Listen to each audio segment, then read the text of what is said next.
أعوذ بالله من الشيطان الرجيم.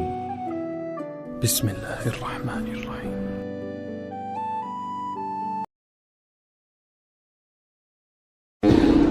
تو اسے پیمانہ امروز و فردا سے نہ ناپ، جاویداں پیہم دماں ہر دم جواں ہے زندگی۔ اس میں یہ وقفہ جو ہے خلق الموت والحیات لیبلوکم ایکم احسن عملا، یہ اس جسد کے ساتھ اس روح کا اتصال، اور یہ 30 40 50 60 70 80 100 برس کی عمر، یہ ایک وقفہ ہے، یہ امتحانی وقفہ ہے، تمہیں جانچا جا رہا ہے، پرکھا جا رہا ہے۔ ایکم احسن عملا، اس کو بھی اقبال نے اسی نظم میں خوب بیان کیا ہے کہ قلزم ہستی سے تو ابھرا ہے مانند حباب، اس زیاں خانے میں تیرا امتحان ہے زندگی۔ اب اگر تو دو چیزیں انسان پر واضح رہیں، اور نہ صرف واضح رہیں، مستحضر رہیں۔ واضح تو ہو جاتی ہے ایک چیز، پھر آدمی بھول جاتا ہے، تو کوئی فائدہ نہیں دیتا اس کے۔ مستحضر ایک یہ کہ اصل زندگی آخرت کی زندگی ہے، طویل ہے۔ بل توسرون الحیات الدنیا والآخرۃ خیر وابقیٰ، کلا بل تحبون العاجلہ وتذرون الآخرہ، تم اس عاجلہ کو پسند کرتے ہو، اس دنیا کی زندگی کو تم ترجیح دیتے ہو، جبکہ آخرت ہے جو باقی رہنے والی ہے، ابدی۔ اگر تو یہ معلوم ہو، جیسا کہ سورہ عنکبوت کی آیت کے حوالے سے میں نے آپ کو آیت سنائی کہ وَمَا هَذِهِ الْحَيَاةُ الدُّنْيَا إِلَّا لَهْوٌ وَلَعِبٌ وَإِنَّ الدَّارَ الْآخِرَةَ لَهِيَ الْحَيَوَانُ لَوْ كَانُوا يَعْلَمُونَ، اصل زندگی جو ہے وہ آخرت کی زندگی ہے، کاش کہ انہیں معلوم ہوتا۔ ایک حقیقت تو یہ معلوم ہو اور مستحضر رہے کہ اصل زندگی آخرت کی زندگی ہے، اور دوسری حقیقت یہ کہ یہ دنیا کی زندگی ایک امتحانی وقفہ ہے۔ قلزم ہستی سے تو ابھرا ہے مانند حباب، اس زیاں خانے میں تیرا امتحان ہے زندگی۔ یہ مستحضر رہے تو اس کا نتیجہ کیا نکلے گا؟ انسان دنیا پرست نہیں بنے گا۔ متاع ہے دنیا، برتنے کی چیز ہے۔ وما هذه الحیات الدنیا الا متاع، برتنے کی چیز ہے، برتو اسے۔ اب میں یہاں آپ کو کچھ حدیثیں بھی سنا دینا چاہتا ہوں۔ ایک حدیث میں حضور نے عجیب نقشہ کھینچا ہے، مالی ولی دنیا، لوگوں مجھے تمہاری اس دنیا سے کیا سروکار؟ انما مثلی کراکب استظل تحت شجرۃ ثم راح فترکھا، میری مثال تو اس سوار کسی ہے جو تھوڑی دیر کے لیے کسی درخت کے سائے میں سستانے کے لیے رک جاتا ہے۔ اس درخت کو اپنی منزل نہیں سمجھتا، اپنا گھر نہیں سمجھتا، تھوڑی دیر کا سستانا ہے، پھر وہ اس درخت کو خیر بات کہتا ہے، اپنا راستہ لیتا ہے، اپنی منزل کی طرف روانہ ہو جاتا ہے۔ بس اتنا تعلق، منزل یاد رہے۔ چنانچہ ایک دوسری بڑی پیاری حدیث ہے، بہت مختصر بھی ہے، انما الدنیا خلقت لکم وانتم خلقتم للآخرہ، دیکھو یہ دنیا تمہارے لیے بنائی گئی ہے۔ خلق لکم ما فی السماوات و ما فی الارض، قرآن مجید کہتا ہے۔ اسی لیے میں نے کہا تھا خلافت ہمیں دینی تھی تو سب کچھ ہمارے لیے بنایا گیا ہے نا، یہ محفل سجائی گئی ہے ہمارے لیے، یہ سب ہمارے لیے بنایا گیا ہے، پورے عالم کو مسخر کیا گیا ہمارے لیے۔ سخر لکم، سورج بھی چاند بھی ہر چیز تمہارے لیے مسخر کی گئی ہے۔ انما الدنیا خلقت لکم وانتم خلقتم للآخرہ، لیکن تمہاری تخلیق ہوئی ہے، تمہیں بنایا گیا ہے، تمہیں پیدا کیا آخرت کے لیے۔ یہ منزل یاد رہے، میرا ٹھکانہ وہ ہے، میرا گھر وہ ہے، میری منزل وہ ہے، یہ راہ گزر ہے، یہ سفر ہے، یہ ایک وقفہ ہے، امتحانی وقفہ ہے۔ خلق الموت والحیات لیبلوکم ایکم احسن عملا۔ لیکن اب تیسری حدیث سنیے، اور یہ ہے وہ کہ جو اس دنیا کو، جو میں نے شروع میں کہا تھا، بڑی ٹھوس حقیقت ہے، یہ اللہ کی تخلیق ہے، سنجیدہ تخلیق ہے، ہم نے کوئی کھیل کود کے لیے تو نہیں بنایا ہے۔ ربنا ما خلقت ھذا باطلا، حضور فرماتے ہیں الدنیا مزرعۃ الآخرہ، دنیا آخرت کی کھیتی ہے، یہاں بوؤ گے تو وہاں کاٹو گے، یہاں بوؤ گے نہیں تو کاٹو گے کیا خاک؟ اس اعتبار سے غور کیجئے، یہ دنیا اور حیات دنیاوی کا ایک ایک لمحہ ایک بڑی عظیم حقیقت بن کر سامنے آتا ہے۔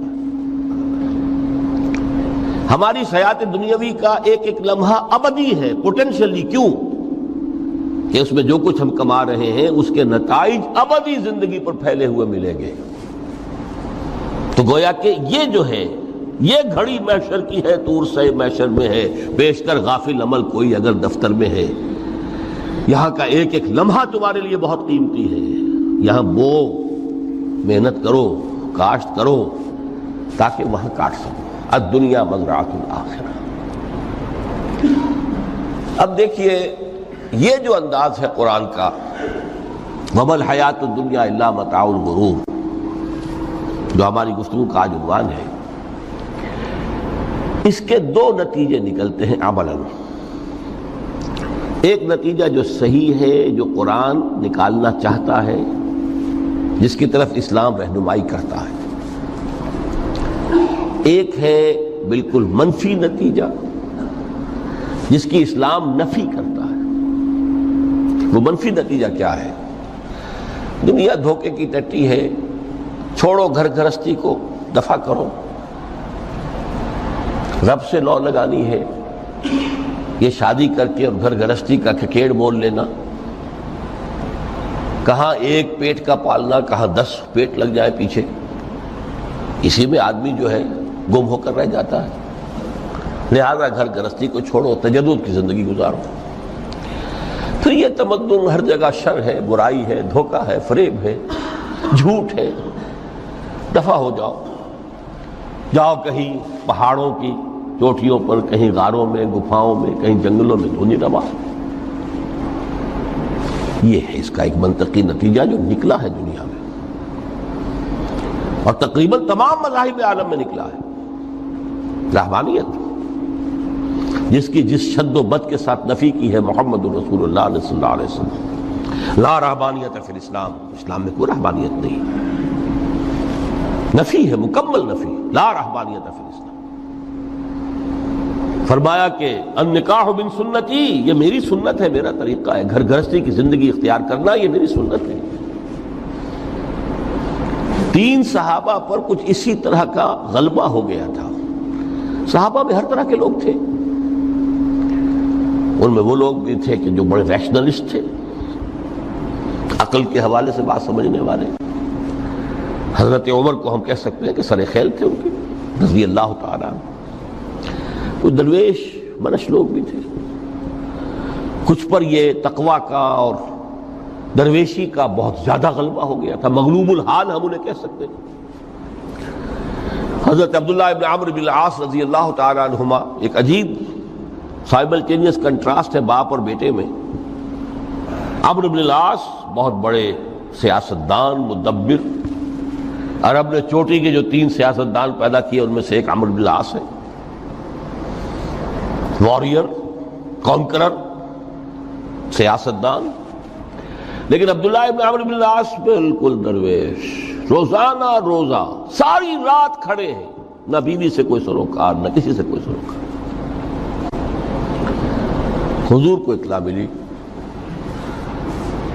بلا لیا، جواب طلبی ہو گئی، یا عبداللہ اولا مخبر انک تصوم الدہر وتقوم اللیل، اے عبداللہ مجھے یہ خبر دی گئی ہے تم ساری رات کھڑے رہتے ہو، روزانہ روزہ رکھتے ہو، کیا کہتے ہیں؟ جی حضور ایسا تو ہے۔ لا تفعل، مت کرو ہرگز۔ فإن لنفسك عليك حقا وإن لزوجك عليك حقا وإن لزورك عليك حقا، دیکھو تم پر تمہارے اس جسم کا اور نفس کا بھی حق ہے، اسے آرام بھی دو، اس کی ضروریات بھی پوری کرو، اس کی دیکھ بھال بھی کرو، یہ بھی تمہارے پاس امانت ہے اللہ کی۔ پھر تم پر تمہاری بیوی کا حق ہے، کسی صحابی نے دیکھا تھا حضرت عبداللہ ابن عمرو بن العاص کی بیوی کو کہ وہ بالکل جیسے کہ میلی کچیلی حالت میں تھی. پوچھا یہ کیا حال بنا رکھا؟ ان کا کہ آپ کے دوست کو تو کوئی غرض ہے ہی نہیں سرے سے. ظاہر بات ہے کہ مسلمان بیوی اور کس کے لیے وہ سنگھار کرے گی جب شوہر ہی کو کوئی دلچسپی نہ ہو، اس سے غرض ہی نہ ہو. لا تفعل، رات کو سو بھی دیکھو مجھے، میں رات کو سوتا بھی ہوں، نماز پڑھتا بھی ہوں، میں روزے رکھتا بھی ہوں، ناغے بھی کرتا ہوں. دیکھو زیادہ سے زیادہ ہفتے میں دو دن روزے رکھ لیا کرو کہ حضور مجھے اور تھوڑی سی اجازت. اچھا ایک دن ناغا، ایک دن روزہ، صوم داؤد، اس سے آگے کی اجازت نہیں.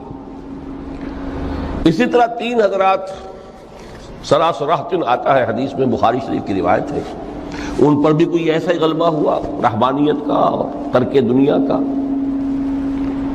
انہوں نے آ کے ازواج مطہرات سے معلوم کیا آپ کتنی رات نماز پڑھتے ہیں، کتنا دو سوتے ہیں، مہینے میں کتنے آپ روزے رکھتے ہیں نفلی.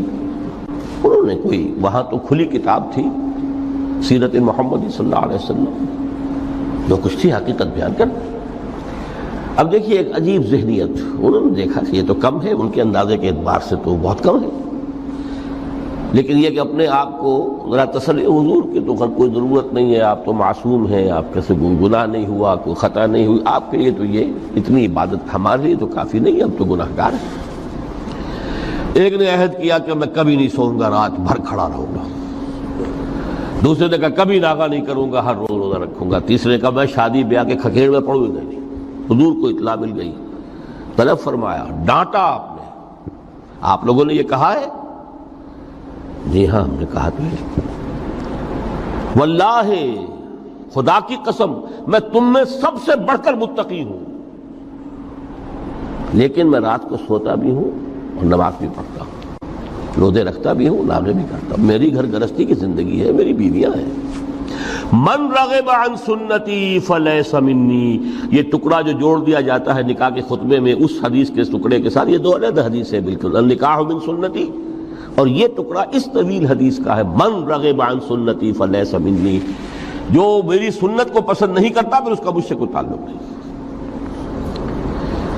یہ تو میں نے احادیث کے حوالے سے آپ کو وہ جو منفی طرز عمل، گریز، دنیا سے تعلق منقطع کرنا، پسپائی، گریز، فرار، اور اس کا نتیجہ کیا نکلتا ہے کہ دنیا پھر شریروں کے لیے رہ گئی، کھیلیں کودیں عیش کریں.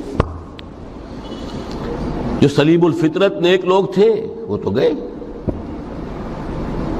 لہذا ان کو اب کوئی روک ٹوک کرنے والا ہی نہیں، کوئی پوچھنے تاشنے والا نہیں. ظالم جو چاہے ظلم کرے اور جس طرح چاہے شریر جو ہے شرارتیں کرے. قرآن مجید میں سورہ حدید اس اعتبار سے نہایت عظیم صورت ہے، نہایت عظیم صورت ہے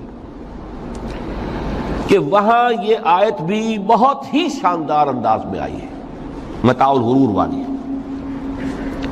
خاصی طویل آیت بن کر آئی ہے. اور جیسا کہ میں نے عرض کیا 4 جگہ تو حیات دنیاوی کو کہا گیا ہے صرف لہو و لعب یا لعب و لہو،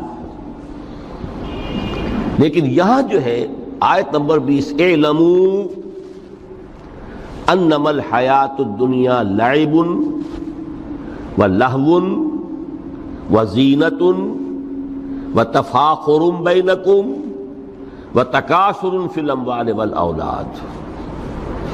5 الفاظ کے حوالے سے اس حیات دنیاوی کے کچھ حقائق بیان کیے گئے. عام طور پر سرسری طور پر لوگ گزر گئے ہیں. محاورتاً جب بھی آتا ہے معاملہ لہو و لعب، لعب و لہو، وہ تو 4 جگہ ہے. یہاں 3 الفاظ مزید آئے ہیں اور ترکیب کیا؟ پہلے لعب ہے پھر لہو ہے. سورہ عنکبوت میں لہو و لعب یہ در حقیقت ایک طرح سے محاورے کی شکل اختیار کر گیا، تماشا اور کھیل، لیکن نہیں، یہاں ترتیب کچھ اور ہے. اس پر اگر آپ غور کریں گے تو یہ ایک عجیب سا نقشہ سامنے آتا ہے. حیات دنیاوی کے 5 ادوار، جن میں سے ہر دور میں ایک شے انتہائی اہم ہوتی ہے، توجہ کا مرکز بنی ہوتی ہے. ابتدائی دور ہے، بالکل بچہ بھی ہے، کھیل، بس لعب، اس کے سوا اسے کوئی زندگی سے سروکار ہی نہیں. زندگی کے تلخ حقائق ابھی اسے معلوم نہیں. بھوک لگی تو رو پڑے، ماں نے دودھ پلانا ہے، کھلانا ہے، ان سے تو کچھ نہیں کرنا اس نے. وہ لعب، کھیل. لیکن تھوڑا سا آگے چلتے ہیں، ٹین ایجر سٹیج میں جب داخل ہوتا ہے آدمی تو اب وہ نرا کھیل، معصومانہ کھیل نہیں رہتا، اس میں تلذذ، سینشول گریٹیفیکیشن کا عنصر شامل ہو جاتا ہے. اب اس کے کہا لہو. اعلموا انما الحیات الدنیا لعب و لہو. ذرا آگے بڑھئے تو انسان پر سب سے زیادہ دھن سوار ہو جاتی ہے، بناؤ سنگھار، میرا لباس فیشن کے مطابق ہو، کہیں ایسا نہ ہو مذاق اڑے. اپنے لباس کے بارے میں بہت کانشیس ہوگا، اپنے ہیئر کٹ کے بارے میں بہت کانشیس ہوگا، ہر چیز کے بارے میں بہت کانشیس. زینت، بناؤ سنگھار، آرائش، زیبائش. اس سے ذرا آگے گئے، تکاثر فی الاموال والنہر تفاخر بینکم. یہ سمجھئے کہ تقریباً 30 برس کی عمر جب انسان کی ہوتی ہے، اب فخر، تفاخر، یا دولت پر فخر ہوگا، یا نسب پر فخر ہوگا، یا اپنی کسی سیاسی حیثیت پر فخر ہوگا، اپنی چودراہٹ پر فخر ہوگا. تفاخر بینکم. جس میں جان میں چونکہ توانائی ہوتی ہے، قوت ہوتی ہے، لیکن اس کے بعد جب عمر ڈھلی بڑا ریئلسٹک ہو جاتا ہے انسان. پھر یہ جو چوتھی سٹیج تھی، اس میں تو یہ کہ مونچھ نیچی نہ ہو، چاہے سب کچھ میں اپنا خرچ کر دوں، داؤ پہ لگا دوں، لیکن مونچھ نیچی نہیں ہوگی. آخری سٹیج وہ ہوتی ہے کہ پھر ہوکا لگ جاتا ہے آدمی کو، تکاثر فی الاموال والاولاد، مال اور اولاد کی کثرت کثرت کثرت. اب یہ ہوتا ہے کہ مونچھ نیچی کیا، مونڈ بھی دی جائے تو کوئی حرج نہیں، مال آنا چاہیے. Very realistic. اور اسی حال میں انسان ہوتا ہے. آخری پارے کی صورت نے پھر اس میں ایڈ کر کے اس کے اوپر مہر لگا دی، الہاکم التکاثر حتی زرتم المقابر. یہ تکاثر جو ہے پیچھا نہیں چھوڑتا. اتنی دولت بھی ہے کہ آپ کی 10 نسلیں کھا سکے اطمینان سے بیٹھ کر، تب بھی صبر نہیں ہوتا. بڑے میاں کی ٹانگیں جو ہیں وہ قبر میں لٹکی ہوئی ہیں، لیکن تکاثر جو ہے، تکاثر مال، وہ پیچھا نہیں چھوڑتا.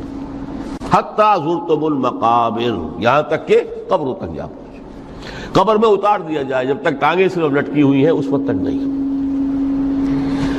اس کے بعد تشبیہ دی ہے کہ یہ حیات دنیاوی کا جو ایک سائیکل ہے، اعلموا انما الحیات الدنیا لعب و لہو و زینت و تفاخر بینکم و تکاثر فی الاموال والاولاد.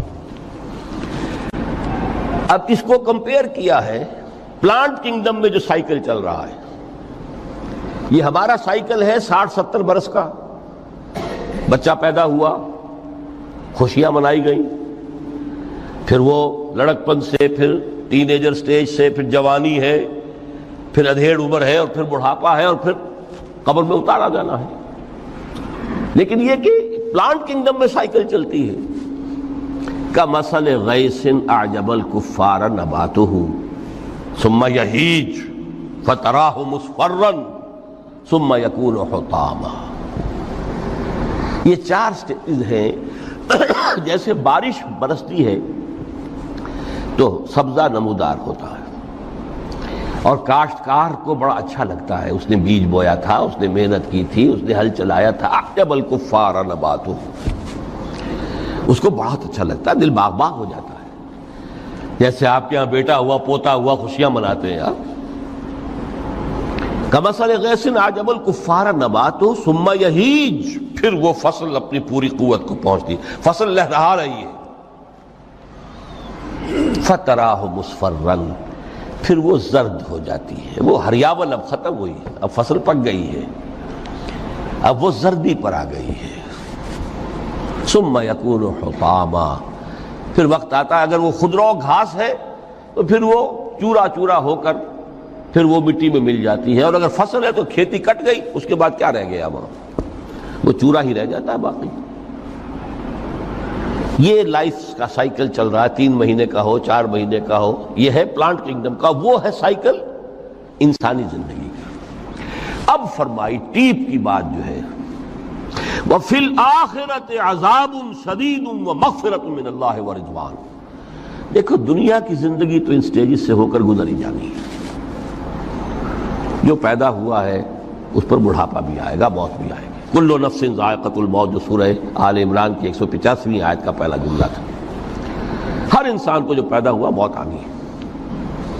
اب یہ ہے کہ وہ کہیں آپ نے محل میں گزار لی زندگی، کسی کٹیا میں گزار لی زندگی، کسی کی فٹ پاتھ پر گزر گئی زندگی، زندگی گزر جاتی ہے، گزرتی ہے، اور ان 5 سٹیجز میں سے ہو کر گزرتی ہے۔ آپ گندی گلیوں میں بچوں کو کھیلتے ہوئے دیکھتے ہیں، وہ بھی کھیل رہے ہوتے ہیں، نالیوں کے پانی کے اندر کھیل رہے ہوتے ہیں، ان کا بھی کھیل ہے، گندے جوہڑ میں کھیل رہے ہوتے ہیں۔ وہ تو ہے زندگی کی وہ سٹیج جو ہے کھیل کی ہے۔ کسی کے پاس بڑے قیمتی کھلونے ہیں، ان سے کھیل رہا ہے، کوئی اس طرح گلی ڈنڈا کھیل رہا ہے یا کچھ اور کھیل رہا ہے، لیکن وہ 5 سٹیجز تو آئیں گی۔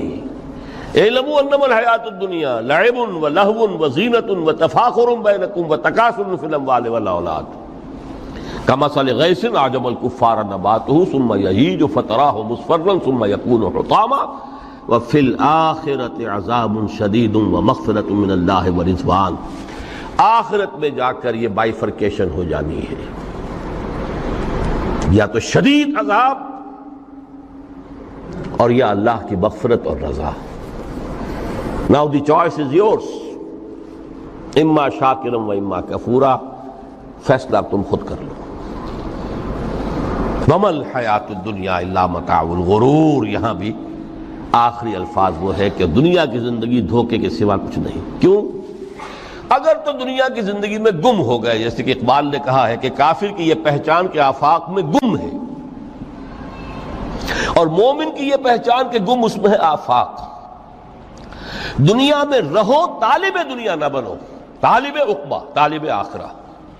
دنیا میں رہو، برتو، استعمال کرو، تمہارے لیے پیدا کیا گیا، بھائی برتو، متاع ہے، برتنے کی شے ہے۔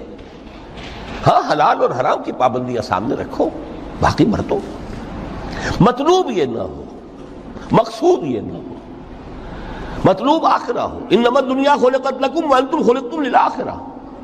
منزل وہ رہے، مستحضر رہے، سامنے رہے کہ میں تو اجنبی ہوں، یہاں یہ میرا وطن نہیں ہے۔ الدنیا سجن المومن و جنت الکافر۔ جیسے کسی پرندے کو کسی پنجرے میں بند کر دیا گیا ہو، اس طرح ہمیں اس دنیا میں بھیج دیا گیا، اللہ کی مرضی ہے، اس نے بھیجا ہے۔ جب تک وہ چاہتا ہم رہیں گے یہاں، لیکن ہمارا دل یہاں نہیں لگے گا۔ بازار سے گزرا ہوں، خریدار نہیں ہوں، طالب دنیا نہ ہو، تب تو یہ کوئی دھوکے کا سودا نہیں، وطن نہیں، بالکل نہیں۔ حضور نے خود فرمایا مجھے تمہاری اس دنیا میں سے فلاں فلاں چیزیں بہت پسند ہیں، اور کس قدر ریئلسٹک ہیں۔ آپ نے عورتوں کے بارے میں فرمایا مجھے اس دنیا سے پسند ہے عورت۔ کوئی تصنع اور کوئی بھی تکلف اور کوئی خلاف فطرت بات نہیں کی محمد رسول اللہ صلی اللہ علیہ وسلم۔ آنکھوں کی ٹھنڈک میری نماز میں ہے، مجھے خوشبو پسند ہے، عورت کی طرف بھی آپ کا رجحان تھا۔ قرآن مجید میں آتا ہے نا، اے نبی اب کوئی اور نکاح آپ نہیں کریں گے، وَلَوْ أَعْجَبَتْكَ حُسْنُهُنَّ، چاہے ان کا حسن جو ہے وہ آپ کو اچھا لگے، اب اجازت نہیں ہے مزید، بس فل سٹاپ، جتنے نکاح ہو چکے ہو چکے۔ تو یہ دنیا کو حضور نے صلی اللہ علیہ وسلم دنیا پر سوار رہو، دنیا کو اپنے اوپر سوار نہ ہونے دو، بس بات صرف یہ ہے۔ کافر کی یہ پہچان کہ آفاق میں گم ہے۔ اسی لیے سورہ کہف کا ایک مرکزی مضمون ہے، پہلے رکوع میں بات آتی ہے اِنَّا جَعَلْنَا مَا عَلَى الْأَرْضِ زِینَةً لَهَا لِنَبْلُوَهُمْ أَيُّهُمْ أَحْسَنُ عَمَلًا۔ ہم نے اس دنیا پر جو کچھ ہے، یہ اسکائی اسکریپرز بن گئے ہمارے زمانے میں، اور یہ شاندار بلڈنگز ہیں، اور یہ کچھ ہے، ہم نے زینت اور زیبائش اور آرائش بنا دیا ہے تاکہ آزمائیں۔ انہی کے حسن کے شکار ہو جاتے ہو اور ان کے پرستار بن کر رہ جاتے ہو، رخ روشن کے آگے شمع رکھ کر وہ یہ کہتے ہیں ادھر جاتا ہے دیکھیں یا ادھر پروانہ آتا ہے، پھر بھی اللہ ہی کے عاشق بنے رہو، اللہ ہی سے محبت کرو تو کامیاب ہو گئے، دنیا کو برتو۔ اگر دنیا یہ عروس ہزار داماد جو ہے اگر کہیں یہ محبوبہ بن گئی تو گئے، ختم۔ اچھا دیکھیے اس سورہ حدید میں اب یہ دنیا کی حقیقت کو اس طرح بیان کر کے دو نتیجے جو اس سے نکلتے ہیں ان کو علیحدہ علیحدہ بیان کر دیا۔ ایک نتیجہ جو میں بیان کر چکا، رہبانیت، ترک دنیا، اس کی نفی کرتے ہوئے فرمایا وَلَقَدْ أَرْسَلْنَا نُوحًا وَإِبْرَاهِيمَ وَجَعَلْنَا فِي ذُرِّيَّتِهِمَا النُّبُوَّةَ وَالْكِتَابَ فَمِنْهُمْ مُهْتَدٍ وَكَثِيرٌ مِّنْهُمْ فَاسِقُونَ ثُمَّ قَفَّيْنَا عَلَىٰ آثَارِهِمْ بِرُسُلِنَا وَقَفَّيْنَا بِعِيسَى ابْنِ مَرْيَمَ وَآتَيْنَاهُ الْإِنجِيلَ وَجَعَلْنَا فِي قُلُوبِ الَّذِينَ اتَّبَعُوهُ رَأْفَةً وَرَحْمَةً وَرَهْبَانِيَّةً ابْتَدَعُوهَا مَا كَتَبْنَاهَا عَلَيْهِمْ۔ اصل مضمون یہ تھا جس کے لیے تمہید اتنی لمبی باندھی، ہم نے نوح کو بھیجا، ابراہیم کو بھیجا، ان کی اولاد میں ہی نبوت اور کتاب رکھ دی، پھر ان کے نقش قدم پر ہم نے اٹھایا عیسیٰ ابن مریم کو، انہیں انجیل دی، اور جو لوگ ان پر ایمان لائے ان کے دلوں میں رحمت اور رافت کے جذبات پیدا کر دیے، انسانی ہمدردی۔ حضرت عیسیٰ کا جو اپنا مزاج تھا، ظاہر بات ہے کہ آپ کے حواریین اور آپ پر ایمان لانے والوں میں اسی کا ایک عکس پیدا ہونا تھا، لہذا وہ ایک خاص کیفیت، لیکن فرمایا ایک شے کو انہوں نے بدعت کے طور پر ایجاد کر لیا، وَرَهْبَانِيَّةً ابْتَدَعُوهَا مَا كَتَبْنَاهَا عَلَيْهِمْ، رہبانیت کی انہوں نے بدعت ایجاد کر لی، یہ انہوں نے کی ہے، ہم نے یہ ان پر فرض نہیں کی تھی۔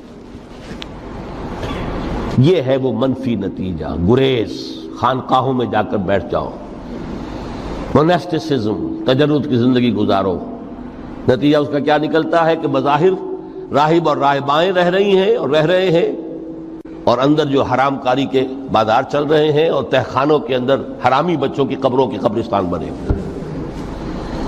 ہسٹری آف کرسچین موناسٹسزم پر کتابیں پڑھ لیجیے، خود انہوں نے اپنے سارے جو ہیں بخیے ادھیڑ کر خود رکھ دیے۔ یہ رہبانیت، یہ اسلام کا راستہ نہیں ہے۔ احادیث کے حوالے سے میں آپ کے سامنے پہلے بیان کر چکا ہوں، میں بعد میں تھوڑا سا عرض کروں گا کہ ہمارے ہاں بھی یہ رسم کیوں آئی اور کیسے آئی۔ الحمدللہ اس درجے میں نہیں آئی جس درجے میں کہ کرسچینٹی میں آئی ہے، الحمدللہ ثم الحمدللہ، لیکن کسی درجے میں اگر آئی ہے تو کیوں آئی ہے یہ میں بعد میں عرض کروں گا۔ لیکن اس کا مل حیات الدنیا الا متاع الغرور کا دوسرا نتیجہ کیا ہے؟ پہلا نتیجہ تھا گریز کا، پسپائی کا، فرار کا، معاشرے سے نکل بھاگنے کا، تاکہ معاشرے میں اشرار کھل کھیلیں، جو چاہیں کریں۔ ایک راستہ یہ ہے، ترک دنیا کے معنی ہیں ترک لذات دنیاوی، آسائشوں کو ترک کرنا، سختیاں جھیلنا، کس لیے؟ تاکہ دنیا سے ظلم کا خاتمہ ہو، باطل کا تختہ الٹ دیا جائے، ظلم کا استیصال۔ ظاہر بات ہے ظالم آسانی سے ظلم نہیں چھوڑے گا، ایکسپلائٹر وعظ و نصیحت سے اپنے ایکسپلائٹیشن سے باز نہیں آئے گا۔ شاذ ہوتے ہیں اس طبقے کے اندر بھی یقیناً کچھ سلیم الفطرت لوگ ہوتے ہیں، جیسے طبقہ اشرافیہ سے تھے حضرت ابوبکر رضی اللہ تعالیٰ عنہ، سلیم الفطرت انسان تھے، وہ کوئی غلاموں کے طبقے سے تو نہیں تھے، کوئی فقراء کے مساکین کے طبقے میں سے نہیں تھے، اونچے طبقے میں سے تھے، عشرہ مبشرہ اکثر و بیشتر اس طبقے سے تھے۔ لیکن بائی اینڈ لارج وہ جو طبقہ ہوتا ہے، یا تو وہ اپنے جبر اور استبداد کا تخت جو ہے جما کر بیٹھا ہوا لوگوں کی گردنوں کے اوپر، پولیٹیکل ریپریشن ہے، یا اکنامک ایکسپلائٹیشن ہے،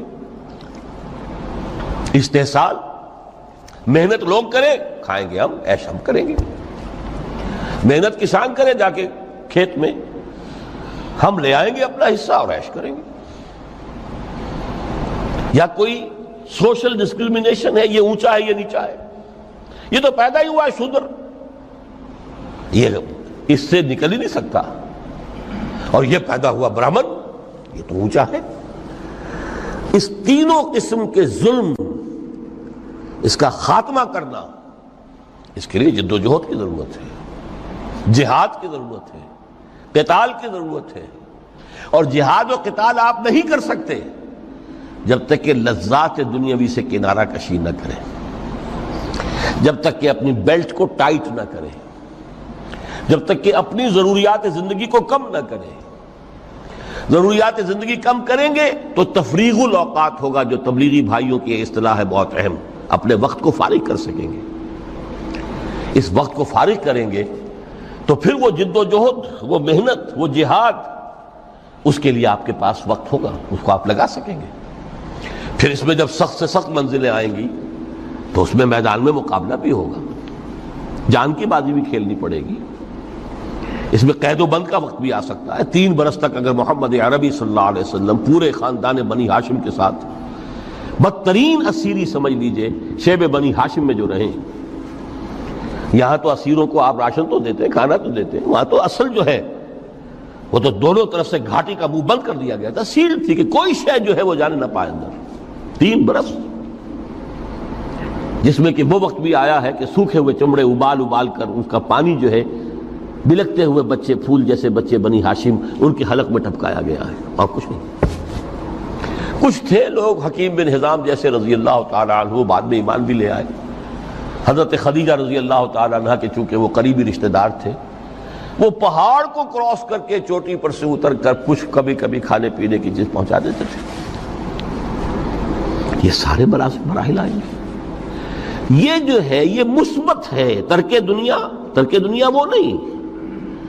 ترک دنیا سے مراد دنیا کی لذتوں سے، دنیا کی آسائشوں سے، ان سے آدمی اپنے آپ کو پیچھے ہٹائے، ان کو چھوڑے، ان کو ترک کرے، تاکہ اپنا وقت، اپنا مال، اپنی صلاحیتیں صرف کر سکے. کس کام کے لیے؟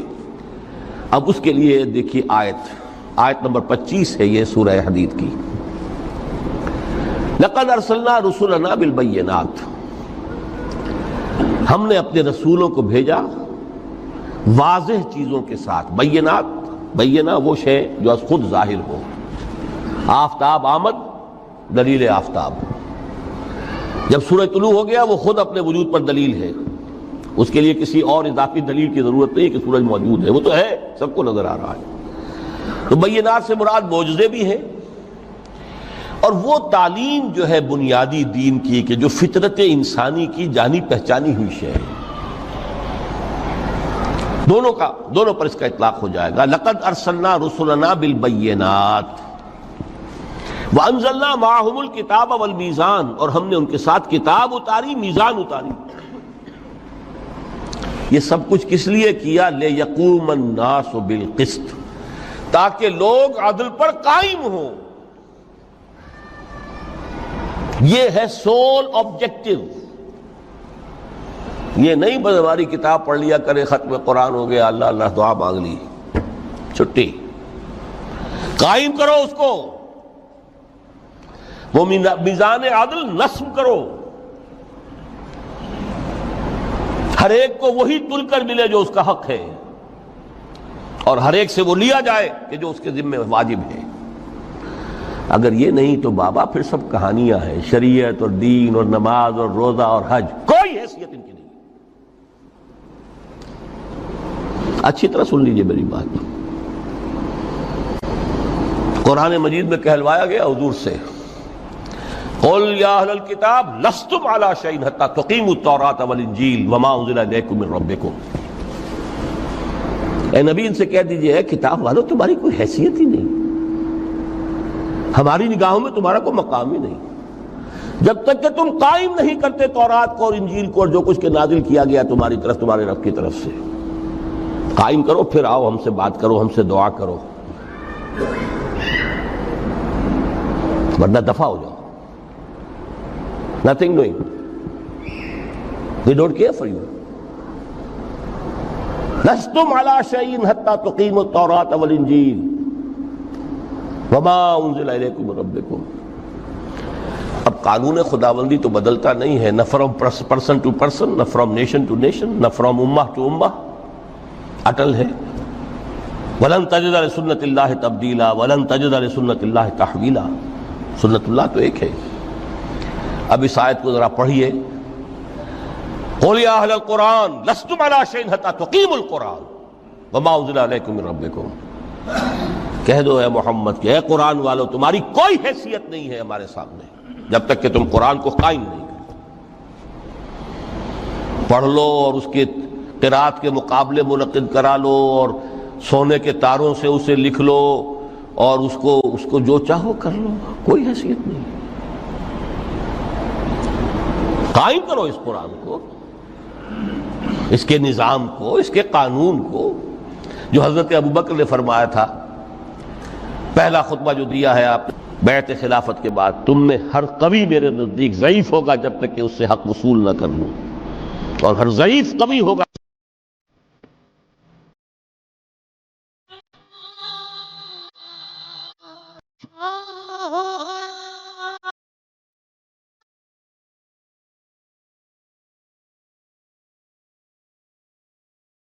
بھی پاک کرنا جہاں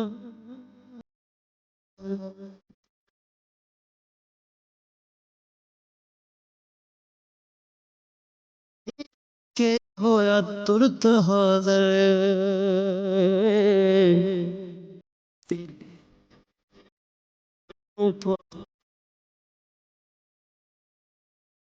جب تک کہ اسے اس کا حق دلانا دو۔ سورہ شورى میں حضور سے کہلوایا گیا، قل وَأُمِرْتُ لِأَعْدِلَ بَيْنَكُمْ، مجھے یہ حکم ہوا ہے کہ میں تمہارے مابین عدل قائم کروں۔ میں واعظ بن کر نہیں آیا، میں بدھ مت کے بھکشو بنانے کے لیے نہیں آیا تمہیں۔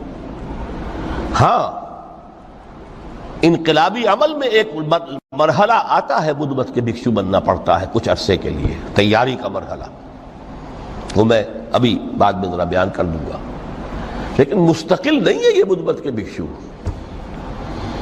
یہ بدماش جس طرح چاہیں کھل کھیلیں، ظالم جس طرح چاہیں لوگوں پر ظلم کرتے رہیں، تشدد اور جبر کا جس طرح سے چاہے معاملہ کریں، استحصالی نظام جس طرح ہوتا ہے چلتا رہے۔ شاہ ولی اللہ دہلوی رحمۃ اللہ علیہ کے الفاظ میں، انسانوں کی عظیم اکثریت ڈھور ڈنگر بن جائے، صبح سے لے کے شام تک کمر توڑ دینے والی مشقت کے بعد بمشکل 2 وقت کی روٹی ملتی ہو، اس کا کبھی خیال اسے اللہ کا آئے گا؟ کبھی اللہ سے لو لگا سکے گا؟ دنیا نے تیری یاد سے بیگانہ کر دیا تو اس سے بھی دل فریب ہے غم روزگار کے۔ اس لیے حضور نے فرمایا کاد الفقر ان یکون کفرا، یہ فقر جو ہے یہ تو انسان کو کفر تک پہنچا دیتا ہے۔ عدل قائم کرو۔ تو دیکھیے یہ آیت انتہائی گمبھیر آیت ہے قرآن مجید کی سورہ حدید کی، جس طرح وہ آیت متاع الغرور والی جس شان کے ساتھ سورہ حدید میں آئی ہے، اعلموا انما الحیات الدنیا لعب ولہو وزینۃ وتفاخر بینکم وتکاثر فی الاموال والاولاد کمثل غیث اعجب الکفار نباتہ ثم یہیج فتراہ مصفرا ثم یکون حطاما وفی الآخرۃ عذاب شدید ومغفرۃ من اللہ ورضوان وما الحیات الدنیا الا متاع الغرور۔ لیکن اس کا نتیجہ کیا نکلنا چاہیے؟ لقد ارسلنا رسلنا بالبینات وانزلنا معهم الکتاب والمیزان لیقوم الناس بالقسط۔ Now prepare for the shock۔ میرے نزدیک، میرے علم کی حد تک شاید دنیا کی کوئی انقلابی کتاب نہ ہو جس نے اس قدر عریاں طور پر کھل کر یہ کہا ہو کہ ظالموں کی سرکوبی کرو، کچلو ان کے سر۔ وانزلنا الحدید، ہم نے لوہا بھی اتارا ہے۔ ایک وقت آتا ہے ظلم نہیں ختم ہوتا جب تک کہ لوہے کی طاقت ہاتھ میں نہ آئے۔ انزلنا الحدید، ہم نے صرف کتاب ہی نہیں اتاری ہے، لوہا بھی اتارا ہے۔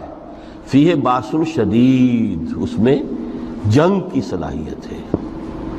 ومنافع للناس، لوگوں کے لیے کچھ اور منفعتیں بھی ہیں،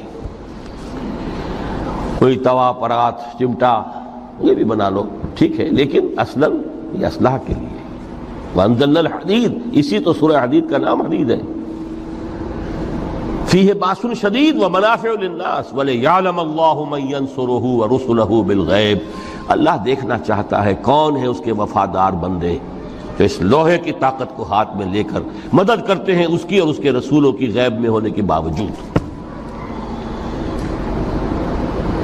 ان اللہ قوی عزیز، ویسے اللہ قوی ہے، عزیز ہے، آنے واحد میں کفر کو ختم کر دے جب چاہے، آنے واحد میں ظالموں کا ظلم جو ہے وہ ختم کر کے رکھ دے، وہ سب کچھ کر سکتا ہے۔ لیکن پھر تمہاری آزمائش کیسے ہوگی؟ کیسے معلوم ہوگا ہوز ہو، کس کا کیا مقام تھا، کس کے پاس کتنا یقین کا سرمایہ تھا، کس کے ایمان کی گہرائی اور گہرائی کا کیا عالم تھا، کس نے ہمارے دین کے لیے کیسی کیسی قربانیاں جھیلی ہیں۔ یہ ہے ترک دنیا جو موسٹ پروفاؤنڈ ہے، نتیجہ خیز ہے، خیر کو وجود میں لانے کے لیے ہے، لیکن اس کی مثالیں موجود ہیں۔ حضرت مصعب بن عمیر رضی اللہ تعالی عنہ ایام جاہلیت میں کہا جاتا ہے ان کا جوڑا جو ہے شام سے تیار ہو کر آتا تھا، جیسے کبھی مشہور ہے کہ پنڈت نہرو کا بھی کپڑے سل کر آتے تھے پیرس سے۔ موتی لال نہرو کا بیٹا، اور موتی لال نہرو وہ تھا کہ وائس رائے کی پہلی کار آئی ہے ہندوستان میں تو دوسری کار موتی لال کی آئی، اس کا بیٹا، اس کے کپڑے پیرس سے سل کر آتے تھے۔ مصعب بن عمیر کے کپڑے شام سے تیار ہو کر آتے تھے، اور وہ ہمیشہ عطر میں بسے ہوئے ہوتے تھے۔ جہاں سے گزر گئے معلوم ہوا کہ پوری گلی جو ہے وہ مہک اٹھی، معلوم ہو جائے کہ مصعب گزرا ہے یہاں سے۔ ایمان لائے محمد رسول اللہ پر صلی اللہ علیہ وسلم۔ باپ فوت ہو چکا تھا، اس کی چھوڑی ہوئی دولت تھی، ماں تھی، لیکن وہ خاندان کا نظام، چچا تھا سربراہ، وہ بدترین کافر۔ اس نے پہلے سمجھایا ہوگا 100 طریقے آزما کے، پھر آخری بار اس نے آزمایا کہ جس دولت کے اوپر تم عیش کر رہے ہو یہ تمہارے مشرک باپ کی دولت ہے، نکل جاؤ گھر سے۔ انہوں نے سمجھا تھا جیسے سورہ صافات میں آتا ہے فَأَرَادُوا بِهِ كَيْدًا فَجَعَلْنَاهُمُ الْأَسْفَلِينَ۔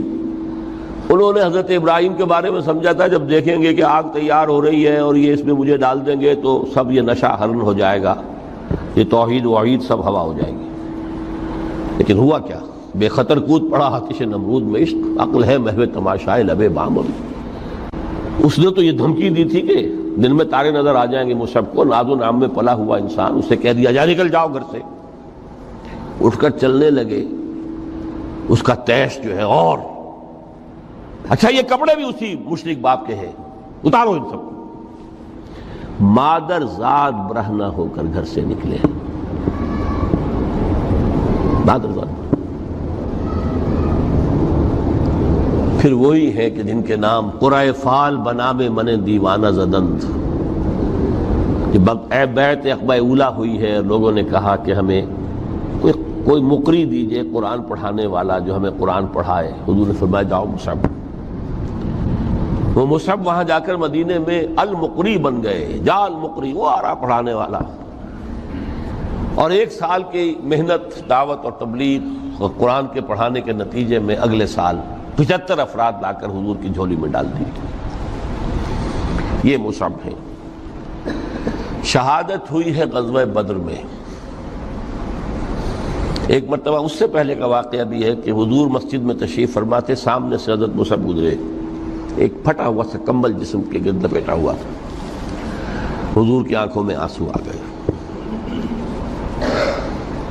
از کجا تاب کجا، یہ دیوانہ جو ہے اللہ کا اور رسول کا اور دین کا کہاں سے کہاں پہنچا ہے۔ غزوہ احد میں علم ان کے ہاتھ میں ہے، جس ہاتھ میں علم ہے وار پڑا، کٹ گیا، دوسرے سے پکڑا، اس کو بھی کٹ گیا، پھر دونوں جتنے بچ گئے تھے حصے ان سے سنبھالا، پھر شہید ہو گئے۔ جسم پر صرف ایک چادر تھی، اوپر سے جسم ننگا تھا، صرف ستر کے لیے چادر۔ دفن کرنے لگے تو مسئلہ ہی پیش آ گیا کہ چونکہ شہید کے تو کفن جو ہے اس کا اپنا جو بھی لباس پہنا ہو شہادت کے ہو۔ حضور سے کہا گیا کہ حضور مصعب کی چادر تو اتنی چھوٹی ہے کہ سر ڈھانپتے ہیں تو پیر کھل جاتے ہیں، پیر ڈھانپتے ہیں تو سر کھل جاتے ہیں۔ فرمایا سر کو چادر سے ڈھانپ دو اور پیروں پر اذخر گھاس لا کر ڈال دو۔ یہ آخری لباس نصیب